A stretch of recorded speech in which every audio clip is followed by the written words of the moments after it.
आउनुहोस् एकछिन यो भिडियोलाई हेरौँ जसमा इतिहासका 5 यस्ता फेमस लाइनहरूको बारेमा बताइएको छ जुन तपाईलाई हेर्दा मनोरञ्जन हुनेछ। आउनुहोस् एकपल्ट यो भिडियोलाई हेरौँ।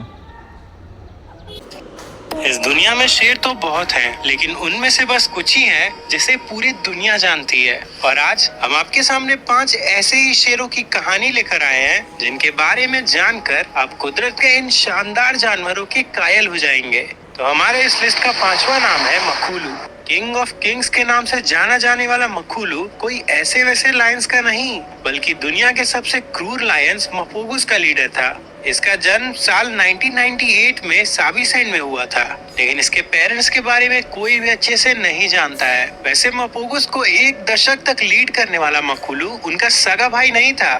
जी हाँ, बाकी के 5 मफोगुस के पिता थे वेस्ट स्ट्रीट मेल लायंस और इनकी माओ के प्राइड का नाम था स्पार्टा प्राइड। ये क्रूगर के सबसे सम्मानित प्राइड में से एक था, लेकिन वही मखोलू तो साल 2000 में स्पार्टा प्राइड में शामिल हुआ था।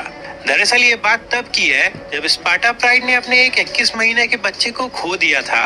इसके बाद जब एक दिन मखोलू गलती से यहाँ आ गया, तब वेस्ट स्ट्रीट मेल लायंस ने इसे स्पार्टा प्राइड में शामिल कर लिया। हालांकि शुरू में प्राइड की शेरनियां इसे अपनाना नहीं चाहती थी, लेकिन बाद में उन्होंने भी इसे अपना मान लिया। फिर आगे जब 2002 में ये कुछ बड़ा हुआ, तब ये वेस्ट स्ट्रीट मेल लायंस का भरपूर साथ देने लगा। उस समय मखोलू को वेस्ट स्ट्रीट मेल लायंस का राइट हैंड कहा जाता था और यही वो शेर था जिसकी वजह से बाहरी शेर उन पर हमला करने से बहुत ज्यादा डरते थे।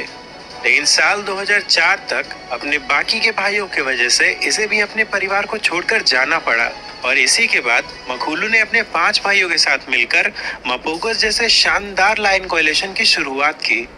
जब 5 मफोगुस छोटे थे, तब मखोलू ने उनका अपने सगे भाइयों से ज्यादा ख्याल रखा था और इसीलिए उन्होंने बड़े ही आराम से इसे अपना लीडर मान लिया। मखोलू 1-on-1 फाइट में कभी भी नहीं हारता था और इसके साथ ही पूरे साविसेंड में मुश्किल से ही कोई ऐसा शेर होगा जो दिमाग में इससे ज्यादा तेज हो। इन सब के वजह से आने वाले कुछ सालों के अंदर अंदर ही मखोलू मफोगुस को कामयाबी के एक अलग शिखर पे ले गया। ये साल 2004 से 2012 तक लगातार मफोगुस को लीड करता रहा, जिस दौरान लगभग पूरा साविसेंड ही इसके कंट्रोल में था।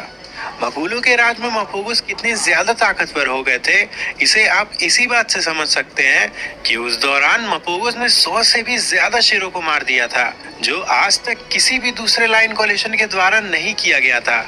इन सब से आप ये तो समझ गए होंगे कि मखोलू के राज में मफोगुस का कोई भी बाहरी शेर बाल भी बांका नहीं कर सकता था।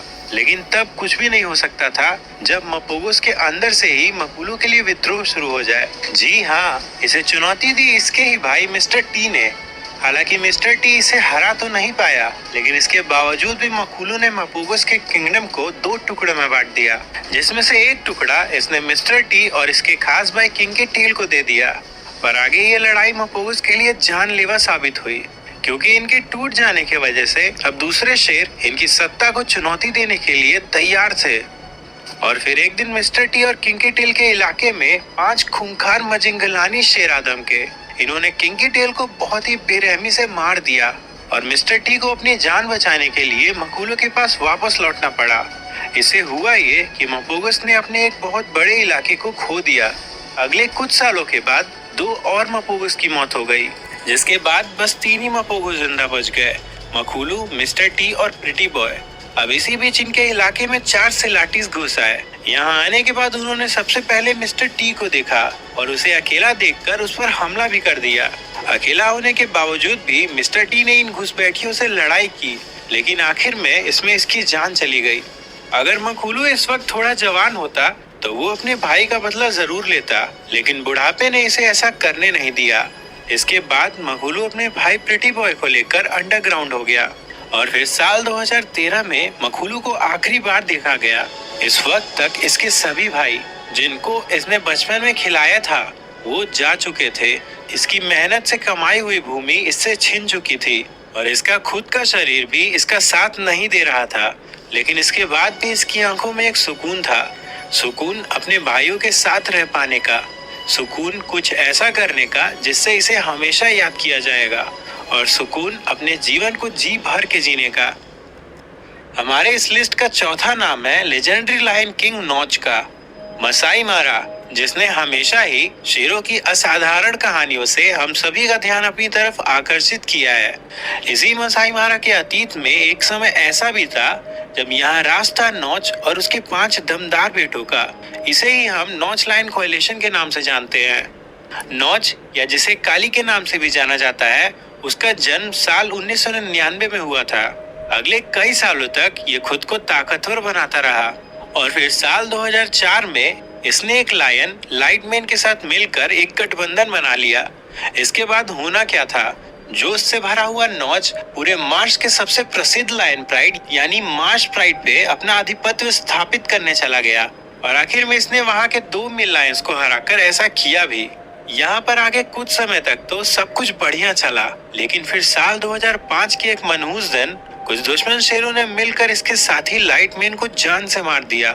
इसके बाद सबको लगने लगा कि अब नॉच भी ज्यादा दिनों का मेहमान नहीं है, लेकिन इन सबको गलत साबित करते हुए नॉच अपने 8 बच्चों और शेनियों के साथ मिलकर थोड़ा लो प्रोफाइल में रहने लगा और फिर आखिर में साल 2007 में उन शेरों ने इसे भी खोज लिया, जिसके बाद अब नॉच को मार्स प्राइड को छोड़कर जाना ही पड़ा। लेकिन इस वक्त नॉच हारने के बाद भी एक ऐसा कदम उठा चुका था जो मसाई मारा के इतिहास का एक नया अध्याय लिखने वाला था। दरअसल ये अपने साथ अपने 5 बेटों को भी ले आया था, जिसके बाद लगभग 1 साल तक इसने उनकी रखवाली की और उन्हें भरपेट भोजन करवाया। और साल 2008 में अब वो वक्त आ चुका था जब नॉच को अपने इस परिश्रम का फल मिलने वाला था।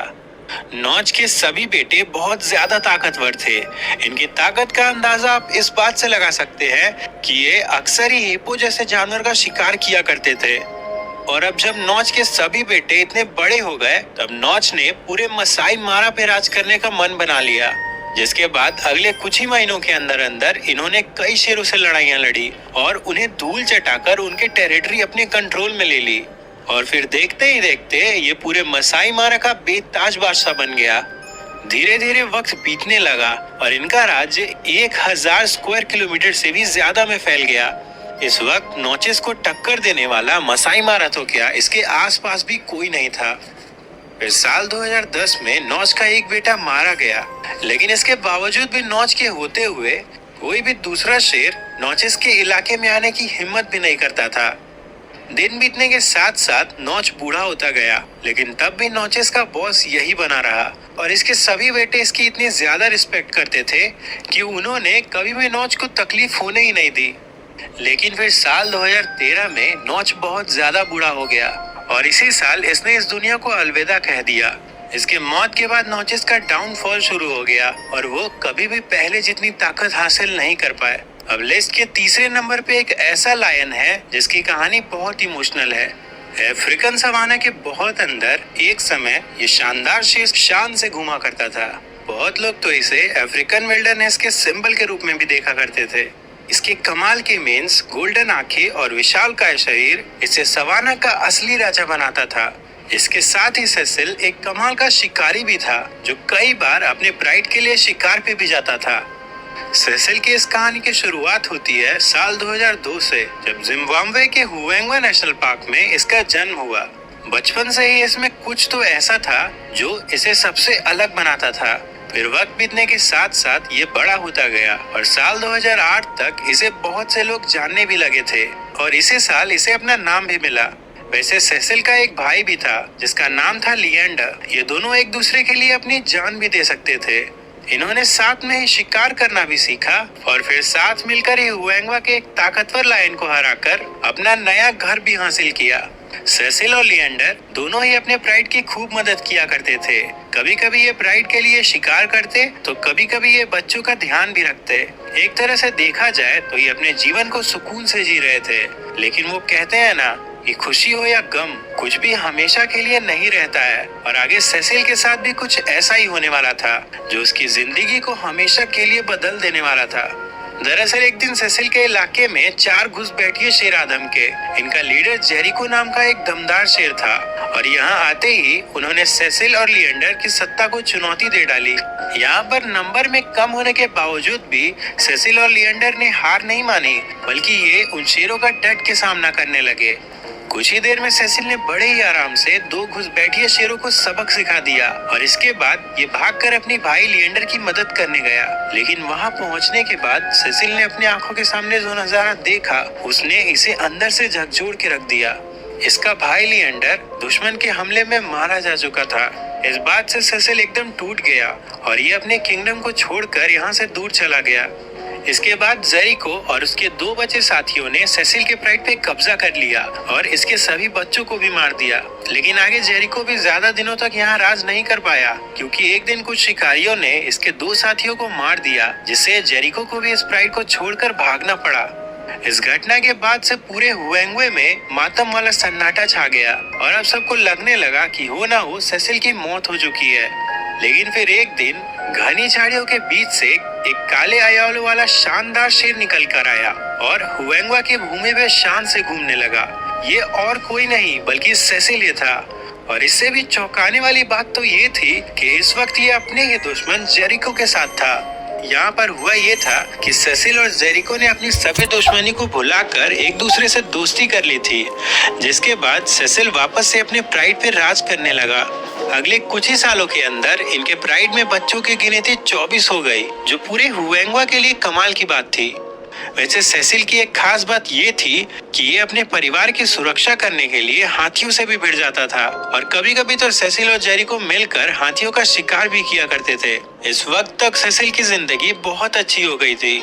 लेकिन फिर 1 जुलाई 2015 की शाम कुछ ऐसा हुआ जिसे अगर हम वाइल्ड लाइफ के इतिहास का काला दिन कहे तो वो गलत नहीं होगा। दरअसल सेसिल इंसानों को अपना दुश्मन नहीं मानता था और इसी का फायदा उठाकर कुछ शिकारियों ने सेसिल को एक मरे हुए हाथी का लालच दिया और फिर वो इसे पार्क के प्रोटेक्टेड एरिया से बाहर ले गए, जहाँ पर सेसिल की बहुत ही बेरहमी से हत्या कर दी जाती है।